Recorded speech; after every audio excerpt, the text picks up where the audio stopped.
আগে একটি জঙ্গল ছিল। জঙ্গলটা খুব ভয়ঙ্কর ছিল, কেন সেই জঙ্গলে যে একবার প্রবেশ করতো সে আর ফিরে আসতো না। লোকের ভাবতো কি না জানে আছে এই জঙ্গলে, যারা একবার প্রবেশ করে তাদের তো আর বাইরে আসতে দেখি না, জঙ্গলে কি এমন জিনিস আছে। সেই জঙ্গলে হিংস্র পশুরা থাকার সঙ্গে সঙ্গে একটি ডাকাতও ছিল। সেই ডাকাতের নাম ছিল নিজাম ডাকাত। তা লোকেরা ভাবতে থাকে, লোকেরাও শুনেছে যে না এই জঙ্গলে একজন ডাকাত আছে, সম্ভবত সে সকলকে খুন করে ঝাড়ের মধ্যে যায়, সেই ভাইকে কেউ আর যায় না সেই জঙ্গলে। তো একদিন কি হলো, আল্লাহর বান্দা একটু খেয়াল করে শুনলে বাবারা, একদিন সেই জঙ্গল দিয়ে একজন আবেদ ব্যক্তি, একজন আল্লাহ পাক রব্বুল আলামিনের মাহবুব বান্দা প্রবেশ করলো সেই জঙ্গলে।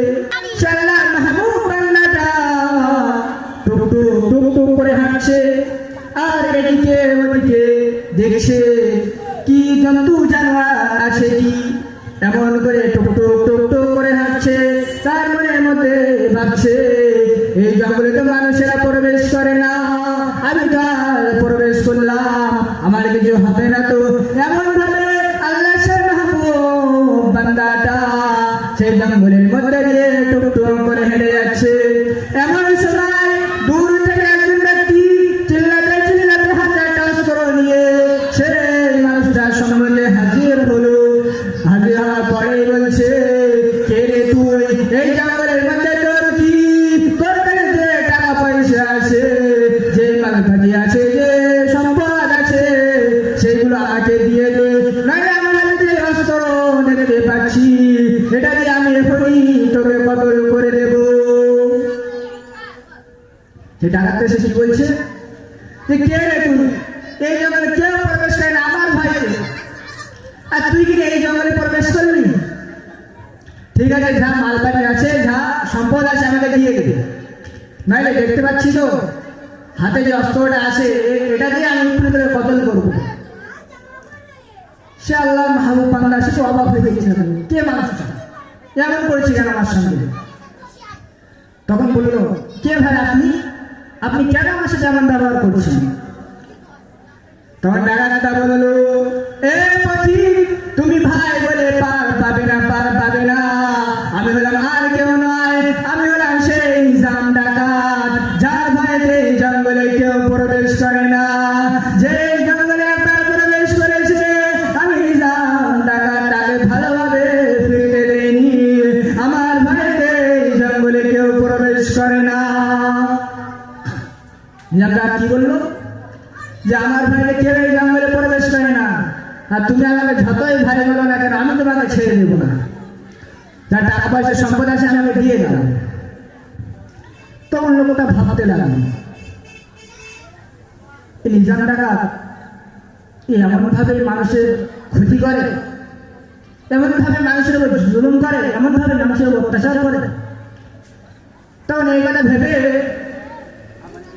সেই নিজাম ডাকাতকে বললো, হে ভাই নিজাম ডাকাত, তুমি আমাকে একটু বলবে, তুমি যে মানুষদের কাছ থেকে এই সম্পদটা কেড়ে নিচ্ছ, মানুষদের কাছ থেকে এই টাকা পয়সা ছিনিয়ে নিচ্ছ, এটা দিয়ে তুমি কি করো, এই টাকাগুলো তুমি কোথায় ব্যয় করো, এই অর্থগুলো তুমি কোথায় খরচ করো?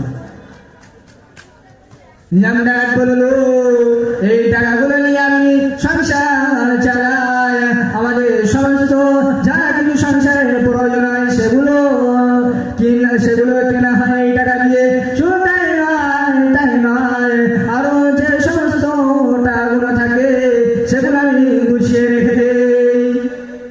নিজাম কি বললো, আমি এইসব টাকা সংসার চালাই, আমাদের খাওয়া দাওয়া, বস্ত্র পরিধান, সব জিনিসপত্র যেগুলো কিনতে হয় আমি এইসব টাকা দিয়ে সেগুলো আমি কিনি এবং এগুলো দিয়ে আমি সংসার চালাই।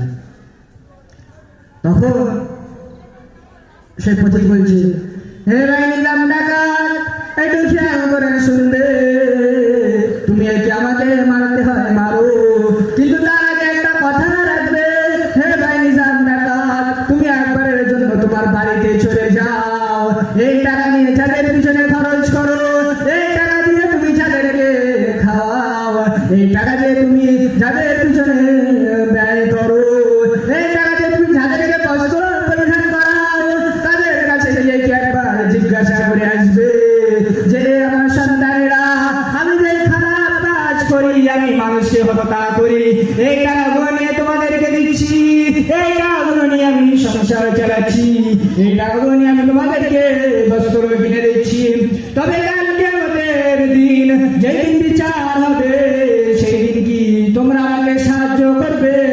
কেন আমার দেওয়া টাকা তো তোমরা খাচ্ছ, তোমরা কি আমাকে সাহায্য করবে? কে বললে কথাটা?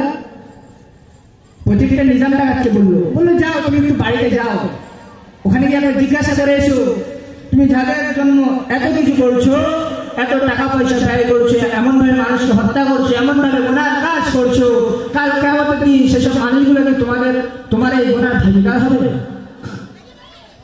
নিজাম টাকা বলছে, আরে বাহ, আমি তো যাবো, আর তুমি তো এদিকে আমার পিছন ঘুরতে তুমি এদিকে পালিয়ে যাবে, আমি নিজাম টাকা আমাকে করছি ঠকা ভেবেছো?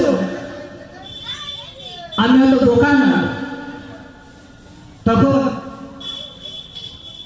পচিত বলল, হে ভাই নিজাম টাকা, তোমার যদি আমার উপর বিশ্বাস না হয়, আমার এই হাত পা দুটো একসাথে বাঁধো, বেঁধে রাস্তার ধারে ফেলে রেখে দাও, রাস্তার ধারে হাত পা বেঁধে ফেলে রেখে দাও, তুমি বাড়িতে ঘুরে আসো, বাড়িতে গিয়ে একবার জিজ্ঞাসা করে এসো তারা কি বলে, তারা কি উত্তর দেয়, তারপর তুমি না আমাকে কতল করবে আর যা করবে করবে, তবে আমাকে কতল করার আগে একবার তুমি অবশ্যই বাড়িতে যাও, গিয়ে জিজ্ঞাসা করে এসো।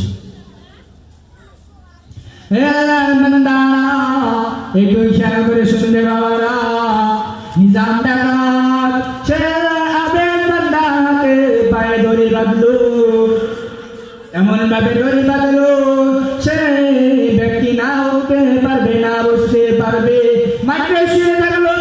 এমন সময় নিজাম ডাকাত টুকটুক করে বাড়িতে চলে গেল।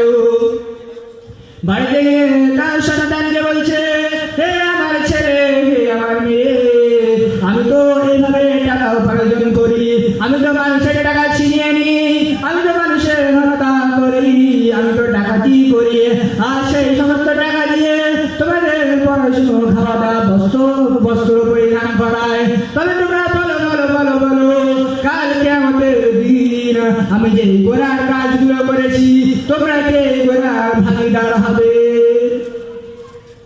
ভাই কেউ কারো গোনার ভাগীদার হবে না, কোনো কিছু হবে না। তখন তারা বললো, হে আমার আব্বা, আমাদের খাওয়ানোর দায়িত্ব আপনার, আমাদের পড়ানোর দায়িত্ব আপনার, আপনার ইচ্ছায় আপনি ভালো পথে রোজগার করুন, আপনার ইচ্ছায় আপনি খারাপ পথে রোজগার করুন, সেটা আপনার ব্যাপার, কিন্তু আমাদের পড়ানো, আমাদের খাওয়ানো এই দায়িত্বটা আপনার, আপনাকে এটা করতেই হবে। তাহলে আপনি তো ভালো পথে উপার্জন করতে পারবেন, আপনি কেন খারাপ কাজ করবেন? আর কাল কিয়ামতের দিকে গোনার ভাগীদার আমরা হব না। ছেলেমেয়েরা ভুলে গেল বাবাকে যে আমরা এই গোনার ভাগীদার হব না। তোমার ইচ্ছায় তুমি ভালো পথে রোজগার করো, তোমার ইচ্ছায় তুমি খারাপ পথে রোজগার করো, তোমার হিসাব তুমি দেবে। তখন নিজামটা তো অবাক হয়ে গেল, কি যাদের জন্য আমি এত কিছু করলাম, এত গোনার কাজ করলাম, এত নিচে নেমে গেলাম, তারা বলছে আমি তো তোমার গোনার ভাগীদার হতে পারবো না। তারপর স্ত্রীরা চলে গেল। স্ত্রীরা একই বলল যে আমাদের খাওয়ানোর দায়িত্ব আপনার, বস্ত্র দেওয়ার দায়িত্ব আপনার, সংসার চালানোর দায়িত্ব আপনার, আপনার ইচ্ছায় আপনি ভালো পথে রোজগার করুন, আপনার ইচ্ছায় আপনি খারাপ পথে রোজগার করুন, আপনি কেন খারাপ পথে যাবেন? আপনি ভালো পথে রোজগার করুন। তো আপনি খারাপ পথে রোজগার করলে আমরা তার গোনার ভাগীদার হব, কেন আমাদের খাওয়ানোর দায়িত্ব, পড়ানোর দায়িত্ব আপনার। নিজাম টাকা আরো অবাক হয়ে গেল, কি আশ্চর্য, যাদের জন্য আমি এত কিছু করলাম আর তারা আমার পাশে থাকবে না। নিজাম টাকা আস্তে আস্তে চলে গেলেন আবার জঙ্গলে। সেই ব্যক্তিটা এখনো পড়ে আছে আর ভাবছে নিজাম টাকা গেল, এখন আসলো না, কিছু হয়ে গেল নাকি, এমন ভাবতে লাগলো। সেই ব্যক্তিকে যখন এমন ভাবছিল, হঠাৎ করে দেখতে পেল নিজাম ডাকাত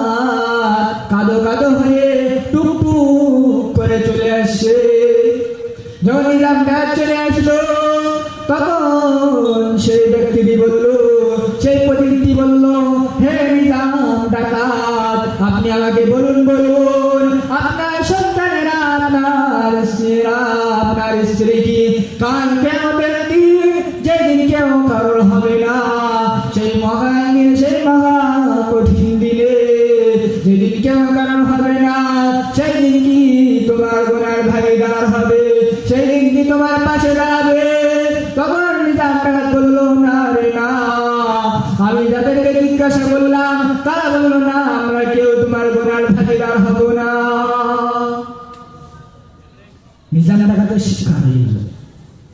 নিজাম ডাকাত বুঝতে পারলে যে কালকে আমাদের দিন কেউ কাউকে হারাবে না।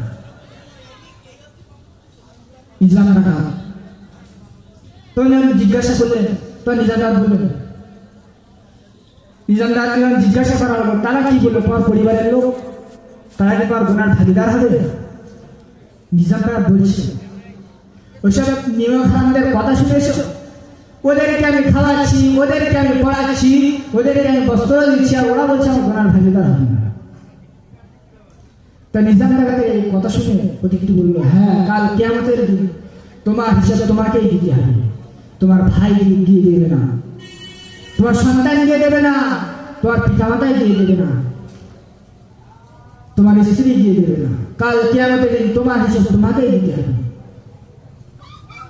তখন নিজাম ডাকাতকে প্রতিটি বলল, তো হে ভাই নিজাম ডাকাত, এখন কি করতে চাও? আর সেই নিজাম ডাকাত তখন বলল, আমি আজ থেকে তোমাকে সাক্ষী রাখলাম, আমি আজ থেকে আর কোনো খারাপ কাজ করবো না, আজ থেকে কারোর মাল ছিনিয়ে নেব না, আজ থেকে কারোর সম্পদ লুটে নেব না, আজ থেকে কাউকে কতল করবো না। আর সেই নিজাম ডাকাতি ভবিষ্যতে গিয়ে একজন বিশ্ব বিখ্যাত আল্লাহর ওলি হয়ে গিয়েছিলেন। তিনি বলেন আর কেউ না, সেই বিখ্যাত হযরত নিজামউদ্দিন আউলিয়া রাহমাতুল্লাহ আলাইহি। সুবহানাল্লাহ। কি বললাম? সেই ব্যক্তিটিকে হযরত নিজামউদ্দিন আউলিয়া রাহমাতুল্লাহ, তিনি ডাকাত ছিলেন, ডাকাত থেকে একেবারে উচ্চ মর্যাদার ওলি হয়ে গেলেন। যারা তিনি ভুল বুঝতে পেরেছিলেন, আর ভুল বুঝতে পেরে আর দেরি করেনি, শুধরে দিয়েছে, না এটা আমার ভুল হচ্ছিল, আজ থেকে আমি ভালো হয়ে যাবো, সকলেই ভুল বুঝতে পারলেন। তো আমাদের মধ্যে আমরা এই ঘটনা থেকে দুটি দিক দেখতে পারি। এক তো কালকে আমাদের দিন কেউ কাউকে হবে না, কেউ কারো হবে না, কেউ কারোর জন্য কেউ কাউকে না একটি সওয়াব দেবে, না কেউ কারো একটি গুনাহ নিয়ে নেবে। আর একটা কি, সেটা হলো নিজামউদ্দিন আউলিয়া রাহমাতুল্লাহ আলাইহি, তিনি একজন ডাকাত থেকে যে মানুষদেরকে কতল করতেন, তিনি যদি একজন ডাকাত থেকে একজন আল্লাহ পাক রব্বুল আলামিনের মুস্তফার ওলি হতে পারে, আমরাও যদি চেষ্টা করি ইনশাআল্লাহ একদিন না একদিন আল্লাহ পাক রব্বুল আলামিনের বড় একদিন ওলি হয়ে যাব ইনশাআল্লাহ।